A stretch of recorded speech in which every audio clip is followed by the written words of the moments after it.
بسم اللہ الرحمن الرحیم۔ یقدان یوٹیوب چینل دیکھنے اور سننے والے معزز سامعین کو السلام علیکم۔ سلطان ابراہیم۔ اس کے بعد سلطان ابراہیم بن مسعود سن 1059 سے 1098 تک تخت نشین ہوا۔ اس نے 40 برس تک حکمرانی کی، لیکن اپنے پورے دور حکومت میں اس نے ہندوستان پر صرف 2 مرتبہ چڑھائی کی۔ آخری مرتبہ سن 1079 میں آیا اور اجودھن پاک پتن پر قبضہ کیا، پھر قلعہ ردپڑ پر دعویٰ کیا۔ اسی طرح روپال اور نینیکال کو قبضے میں لایا اور بڑھتا گیا۔ سہارنپور کے ضلع تک آیا اور کئی قلعوں پر قبضہ کر کے واپس چلا گیا۔ سلطان مسعود بن ابراہیم۔ سلطان مسعود بن ابراہیم سن 1098 سے 1114 تک اپنے باپ کے بعد تخت نشین ہوا۔ اس زمانے میں ہندوستان کا والی تفاتگین بنایا گیا، گنگا کو عبور کر کے مختلف مقاموں کو قبضے میں لایا اور کثیر دولت کے ساتھ لاہور واپس آ گیا۔ سلطان ارسلان۔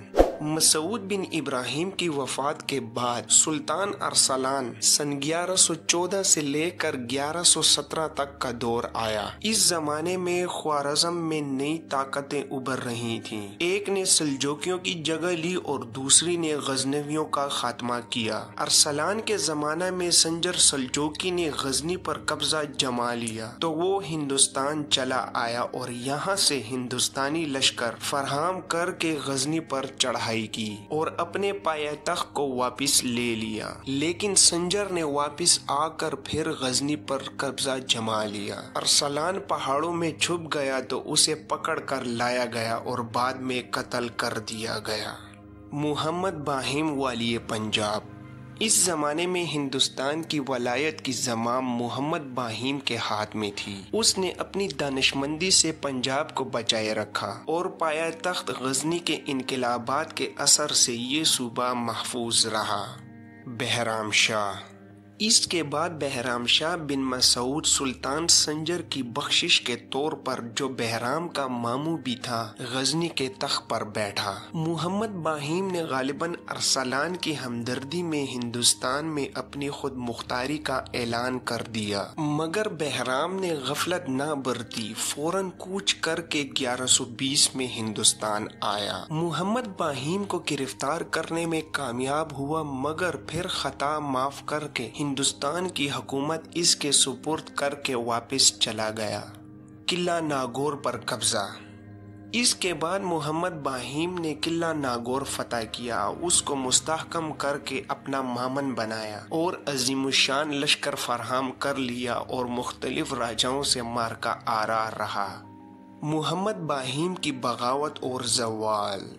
اس اثناء میں اس کو اپنی طاقت پر بھرپور اعتماد ہو گیا۔ اس نے غزنی کی کمزور سلطنت کے ماتحت رہنا، جو خود تقوی دشمنوں کے نرخے میں اس وقت تھی، پسند نہ کیا۔ سلطان بہرام اس کو سزا دینے پھر آیا۔ ملتان میں دونوں فوجوں کا مقابلہ ہوا اور محمد باہم شکست کھا کر مارا گیا۔ حسین بن ابراہیم والی پنجاب۔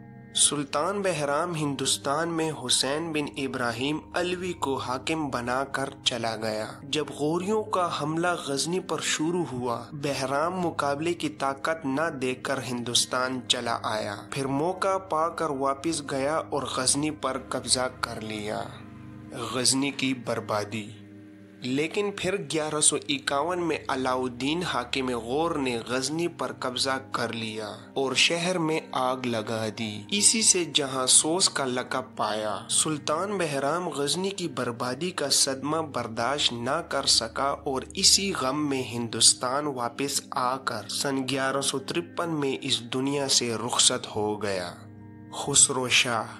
سلطان بہرام کے بیٹے خسرو شاہ نے سن 1152 میں غزنی ہی میں اپنا تخت بچھانا چاہا، مگر غوری آن موجود ہوئے، اس لیے وہ نامراد ہندوستان واپس چلا آیا۔ غزنوی سلاطین کا مامن ہندوستان، اب غزنویوں کا مامن یہی ہندوستان تھا اور ان کا پایہ تخت غزنی کے بجائے لاہور تھا۔ ملک خسرو۔ خسرو شاہ نے 1160 میں لاہور میں وفات پائی۔ ملک خسرو سن 1160 میں اس کا جانشین ہوا اور اس نے 20 برس امن و امان سے مقبوضات ہند پر حکمرانی کی۔ راجہ جموں کی شہاب الدین غوری کو دعوت۔ اس اثنا میں سلطان شہاب الدین غوری کا آفتاب اقبال طلوع ہوا۔ غزنوی سلطنت لاہور کی سرحد مشرق میں سیالکوٹ تک تھی اور یہیں راجہ جموں کی سرحد اس سے ملتی تھی۔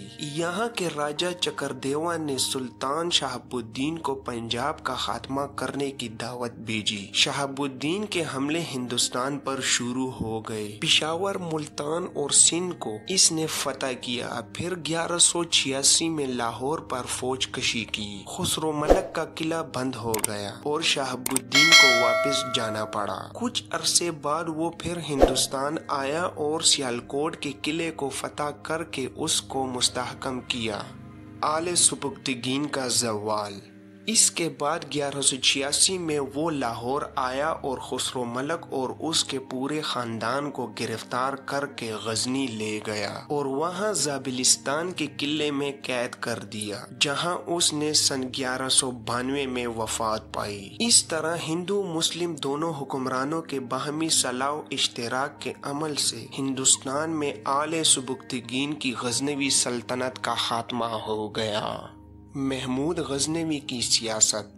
محمود غزنوی کی سیاست کے بارے میں مورخین کے خیالات میں بہت زیادہ اختلاف ہے۔ تمام مغربی دنیا کی درسگاہوں میں محمود غزنوی کو ایک ایسے بادشاہ کے طور پر پڑھایا جاتا ہے جس نے وادی سندھ کی شاندار قندھارا تہذیب کو تخت و تاراج کیا، ہندوستان کے مندروں اور شہروں کو برباد کیا اور ہندوستانی مندروں میں صدیوں کے ذخیرہ شدہ خزانوں کو لوٹ کر غزنی لے گیا اور وہاں بھی اس نے کوئی ترقی یافتہ ریاستی ڈھانچہ اور پیداواری نظام نہیں بنایا۔ بھارت میں مسلمان اور ہندو دونوں مورخ اسے ہندوستانی تہذیب اور ہندو مت کے غارت گر کے طور پر پیش کرتے ہیں، جبکہ پاکستان میں غالب نقطہ نظر اسے ایک مجاہد اسلام اور غازی دین متین کے روپ میں پیش کرتا ہے، جس نے اسلام کی سربلندی کی خاطر ساری زندگی مقدس جہاد میں گزار دی اور اس کے حملوں کے نتیجے میں وادی سندھ میں اسلام پھیلا اور بعد میں پاکستان بنا۔ اس نقطہ نظر کے ماننے والے بھی ساری دنیا میں موجود ہیں۔ مثلاً سپولر کہتا ہے، ہندوستانی شہر لاہور میں اس غزنوی خاندان نے 150 سال تک اپنے آپ کو برقرار رکھا اور اس طرح محمود غزنوی پاکستان کا اصلی بانی بن گیا۔ ان دونوں روایتی نقطہ نظر کے برعکس برصغیر پاک و ہند میں ایک تیسرے موقف بھی ہے جسے ریڈیکل نقطہ نظر کہنا چاہیے۔ اس کے ترجمان پروفیسر محمد حبیب مرحوم ہیں۔ اپنا موقف بیان کرنے سے پہلے جسے میں سائنسی نقطہ نظر سمجھتا ہوں، پروفیسر حبیب کا موقف بیان کرنا ضروری سمجھتا ہوں، کیونکہ اس میں بہت سی واقعاتی سچائیاں ہیں، اگرچہ ان کا تعبیر کرنے کا زاویہ موضوعی اور اصل حقیقت سے بعید ہے۔ پروفیسر حبیب کے موقف کے چیدہ نکات یہ ہیں۔ نمبر 1، محمود غزنوی نہ غازی اسلام تھا، نہ حرص و لالچ کا مارا ہوا دنیا دار انسان جو مال و دولت جمع کرتا پھرتا ہو۔ اسلامی مشینری ہونا تو درکنار، وہ تو مذہبی جنونی بھی نہیں تھا۔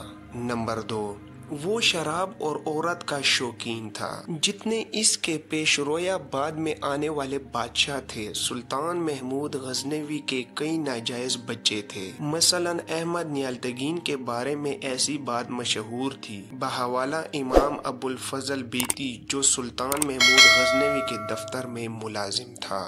نمبر 3، وہ اپنی سلطنت کی توسیع کی خاطر ہندوؤں اور مسلمانوں سے یکساں طور پر لڑتا رہا۔ اس نے دولت اپنی سلطنت کی مضبوطی کے لیے جمع کی اور محفوظ رکھی۔ وہ انتہائی قابل جرنیل تھا اور اپنے آپ کو غیر ضروری شجاعت دکھانے کے لیے غیر ضروری خطروں میں نہیں ڈالتا تھا، لیکن جب ضرورت ہوتی تو دشمن کی فوجوں کے اندر تک گھستا چلا جاتا۔ نمبر 4، محمود غزنوی کی سیاست اپنے وقت کی روح اثر کی ہی پابند تھی، اور محمود غزنوی کے عہد کی روح اثر اشاعت اسلام نہیں تھی بلکہ ایرانیت کا احیا تھا۔ پروفیسر حبیب نے اسلام کے عروج سے لے کر چنگیز خان کے ہاتھوں مسلم ایشیا کی فتح تک کا زمانہ 4 حصوں میں تقسیم کیا ہے۔ پہلا عرصہ سن 622 تا 748 اسلامی اقدار کے پھیلاؤ کا زمانہ، جس میں خلفائے راشدہ اور بنو امیہ کا زمانہ شامل ہے۔ اس دور کی خصوصیات یہ ہے کہ مسلمانوں نے عرب، عراق، شام، ایران، شمالی افریقہ اور سندھ میں فتوحات حاصل کیں۔ دوسرا عرصہ سن 748 تا 900 عباسیوں کا زمانہ ہے۔ اس دور میں کوئی فتوحات حاصل نہ ہوئی۔ یہ عالمی تہذیب کاسموپولیٹین تہذیب کا زمانہ ہے، جس میں عربی زبان تمام دنیائے اسلام کے تعلیم یافتہ طبقات کی زبان بن گئی۔ تیسرا عرصہ سن 900 تا 1000 چھوٹے حکمرانوں مائنر ڈائنیسٹیز کا زمانہ ہے، جس میں خلیفہ کا مرکزی انتظام ختم ہو گیا اور اکثر امراء خود مختار ہو گئے۔ اس دور کی خصوصیات یہ ہے کہ فارسی نے تمام علمی ادبی طبقات کی زبان کی حیثیت اختیار کر لی۔ اس دور میں خلافت کی بجائے شہنشاہیت کا تصور سامنے آیا۔ چوتھا عرصہ سن 1000 تا 1220 ترک ایرانی سلطنتوں کا زمانہ ہے۔ اس میں ایرانی تصورات کا سیاسی اظہار ہوا۔ اس میں غزنوی، سلجوق اور خوارزمی خاندان حکومت شامل ہے۔